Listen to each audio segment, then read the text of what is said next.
Jujutsu Kaisen season 3 episode 5। तो episode की starting होती है और हमें मास्टर यागा दिखाए जाते हैं। यागा ने जब पांडा को बनाया था तो हैरप्स ने उसे अरेस्ट करवा लिया था, क्योंकि मास्टर यागा ने ऐसा कर्स पपेट बना दिया था जिसकी कर्स एनर्जी उसके अंदर जनरेट होती है। आसान शब्दों में कहें तो पांडा बाकी इंसानों की तरह जिंदा था और ये बहुत बड़ी बात थी, क्योंकि यागा ऐसे तो पांडा जैसे बहुत सारे पपेट्स बना सकता है और अपनी एक आर्मी खड़ी कर सकता है।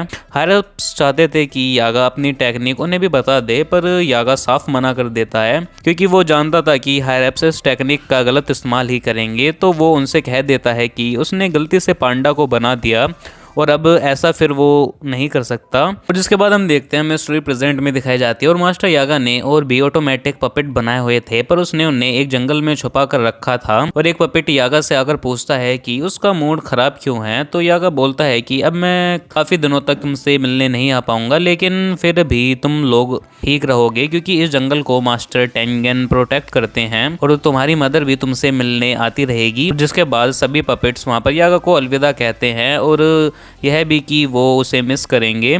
दूसरी तरफ हम पांडा को देखते जो जिसे हैरप्स ने पकड़ लिया था, क्योंकि वो जानते थे कि पांडा के लिए यागा उनके पास जरूर आएगा। लेकिन कासुकाबे पांडा को रिलीज कर देता है और बोल देता है कि यागा ने मुझ पर एक एहसान किया था और मैं उसका बदला चुका रहा हूँ।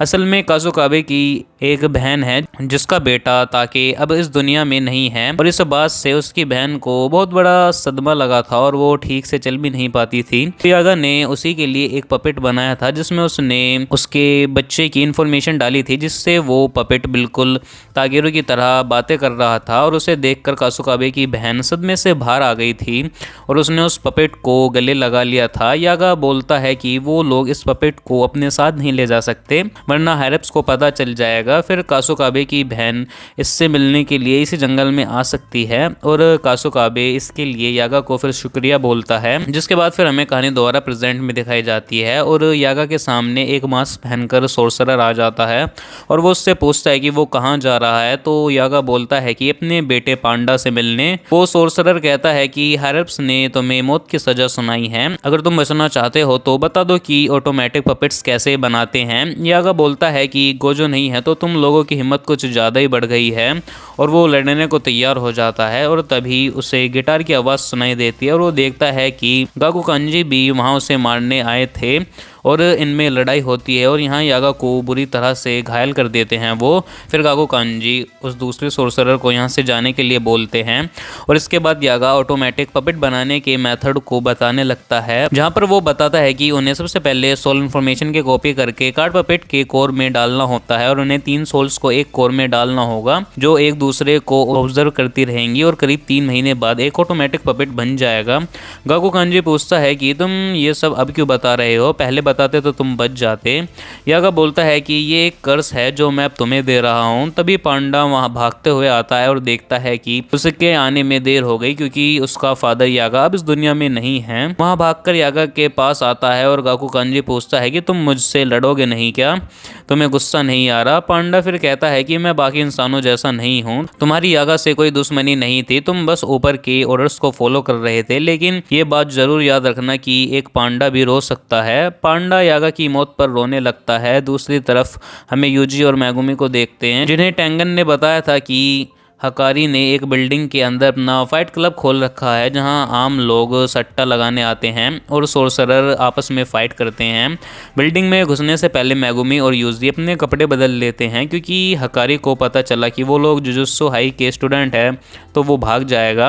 हकारी ने हैरप्स से लड़ाई कर ली थी और स्कूल से सस्पेंड हो गया था वो। फिर यूजी पूछता है कि क्या वो हमारी मदद करेगा भी या नहीं। मैगुमी बोलता है कि वैसे तो वो बहुत बड़ा कमीना है, लेकिन यूता ने भी बोला है कि वो उससे भी ज़्यादा स्ट्रॉन्ग है, तो हमें किसी भी कीमत पे उसे किलिंग गेम्स में लेकर जाना पड़ेगा। एंट्रेंस पे उन्हें बॉडीगार्ड्स मिलते हैं जो बोलते हैं कि ये बच्चों के घूमने की जगह नहीं है, यहाँ से चले जाओ।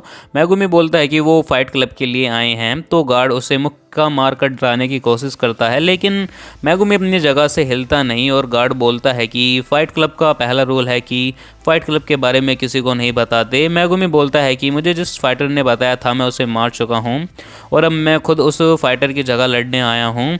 तभी उस गार्ड को अपने बॉस की कॉल आती है और वो बोलता है कि बॉस मान गई हैं, लेकिन फाइट में हिस्सा मेगुमी नहीं बल्कि यूजी लेगा। मेगुमी समझ जाता है कि इनका बॉस हकारी है और उसने सीसीटीवी में उन्हें देख लिया है। अब यूजी का काम है अंदर जाके सबको इम्प्रेस करना ताकि हकारी उससे मिले। वहीं मेगुमी बाहर से अंदर घुसने की कोशिश करेगा। अगर वो पकड़े गए तो उन्हें सारे गार्ड्स को पीटकर हकारी तक जाना होगा, लेकिन उन्हें हकारी की मदद चाहिए तो उन्हें हकारी को गुस्सा दिलाने का कोई काम नहीं करना है।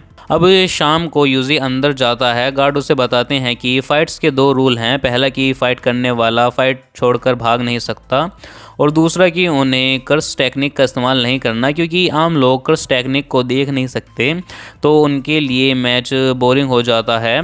फिर यूजी पूछता है कि उनका बॉस कौन है, तो गार्ड बोलता है कि तुम खुद उनसे मिलकर देख लेना। 2 तरह के मैच होते हैं, पहले तो असली और दूसरे स्क्रिप्टेड, जिनकी स्क्रिप्ट बॉस खुद बनाते हैं। और यूजी ने आज अच्छा खेल दिखाया तो बॉस उसे मिलने के लिए फिर ज़रूर बुलाएंगे। यूजी फाइटिंग एरिया में जाता है जहां कई सारे लोग थे और उन्हें देखकर फिर यूजी खुश हो जाता है। और उसका ओपोनेंट और कोई नहीं बल्कि पांडा था। हकारी को हम सीसीटीवी वाले कमरे में देखते हैं जो कि किरारा के साथ बैठा हुआ था। किरारा भी जुजुत्सु 3rd ईयर का स्टूडेंट रह चुकी है।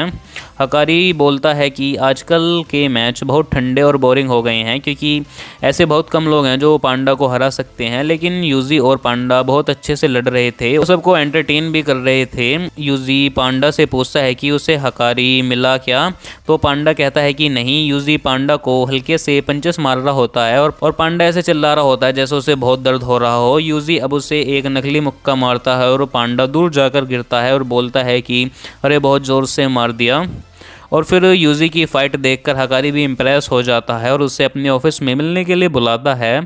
गार्ड की शैडो में छुपा मेगुमी भी ये बात सुन लेता है। पांडा और मेगुमी फिर जंगल में मिलते हैं और पांडा बताता है कि हकारी अपने ऑफिस में ही बैठा रहता है, लेकिन पांडा कभी उसके ऑफिस तक पहुंच नहीं पाया और ये शायद किरारा की कर्स टेक्निक की वजह से हो रहा होगा। मेगुमी पूछता है कि किरारा तो एक लड़का था ना, तो पांडा कहता है कि हाँ, स्कूल में तो वो एक लड़का ही था। खैर, अब सब कुछ यूजी के हाथ में है। पांडा कहता है कि यूजी की पर्सनैलिटी हकारी को ज़रूर पसंद आएगी, लेकिन यूजी को ढंग से झूठ बोलना नहीं आता तो वो पकड़ा ना जाए। इस डर से दोनों डिसाइड करते हैं कि जैसे ही यूजी हकारी के रूम में जाएगा वो बाहर के सभी गार्ड्स को सुला देंगे।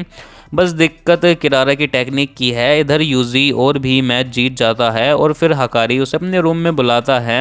हकारी यूजी से पूछता है कि क्या तुम दिन में सिर्फ 1 घंटा काम करके महीना के 10,000 येन कमाना चाहते हो। तो यूजी पूछता है कि काम कौन सा करना पड़ेगा, तो हकारी कहता है कि वो जानने के लिए तुम्हें 20,000 येन देकर एक कोर्स खरीदना होगा। यूजी बोलता है ये तो स्कैम है। हकारी कहता है कि बिल्कुल सही कहा, ये एक काफ़ी जाना माना स्कैम है जिसमें एक आदमी खुद अमीर होने का नाटक करता है और बोलता है कि तुम्हें भी अमीर होना है तो मेरा कोर्स खरीद लो। और कुछ फूल लोग होते हैं जो इसमें फंस जाते हैं और इसकी वजह है गर्मी। सबके अंदर गर्मी होती है अमीर बनने की, अपनी ज़िंदगी बदलने की, और इसके बिना तो लोग प्यार भी नहीं कर सकते। और हकारी को गर्मी बहुत पसंद है और गर्मी का मतलब है गैम्बलिंग। दुनिया का हर आदमी जुआ खेलता है और वही लोग इसे बुरा बताते हैं जिन्हें हारने से डर लगता है। हकारी के लिए जुआ ही ज़िंदगी है और वो अपने फाइट क्लब को पूरे कंट्री में फेमस करना चाहता है ताकि सब लोगों की गर्मी उसके कंट्रोल में हो। और कर्स स्पिरिट के बारे में अब आम जनता को भी पता चल गया है और जुजुत्सु सोर्सरर की बैंड बजी पड़ी है और उसके लिए यही सबसे अच्छा मौका है जिसमें वो अपने बिजनेस को बड़ा करने का सोच रहा है और यूजी को भी इसका हिस्सा बनाना चाहता है। तभी हकारी को किसी का कॉल आने लगता है और हकारी अब यूजी से पूछता है कि कुछ ठंडा पियोगे, तो यूजी बोलता है कि कुछ भी चलेगा, बस दारू नहीं। हकारी बोलता है कि तुम्हें पता है सातोरू गोजो भी दारू नहीं पीता। अब यूजी कहता है कि सातोरू गोजो कौन है, कभी उसके बारे में सुना नहीं। और यहाँ उसका झूठ पकड़ा जाता है क्योंकि दुनिया में ऐसा कोई सोर्सरर नहीं है जो गोजो को नहीं जानता हो। हकारी यूजी से बोलता है कि तुम जुजुत्सु हाई से आए हो ना, और ऐसा कहकर वो उस पर हमला कर देता है और बोलता है कि उसे किरारा का कॉल आ रहा है, मतलब ज़रूर कुछ गड़बड़ है। यूजी उससे बोलता है कि पहले मेरी बात सुन लो, लेकिन हकारी कहता है कि बिल्कुल नहीं। इसी सीन के साथ इस एपिसोड का यहाँ पर एंड हो जाता है। तो आई होप आपको इस एपिसोड की एक्सप्लेनेशन पसंद आई हो। और हाँ, अगर आपको इसके पिछले एपिसोड की एक्सप्लेनेशन देखनी हो तो उसकी लिंक भी मैंने इस वीडियो की डिस्क्रिप्शन में दे दिया, आप उसे भी कंप्लीट देख सकते हैं। तो इस वीडियो में इतना ही। मैं मिलूँ आपको नई वीडियो में नई एनिमे फिर नई मानवा सीरीज़ की एक्सप्लेनेशन के साथ। तब तक के लिए गुड बाय।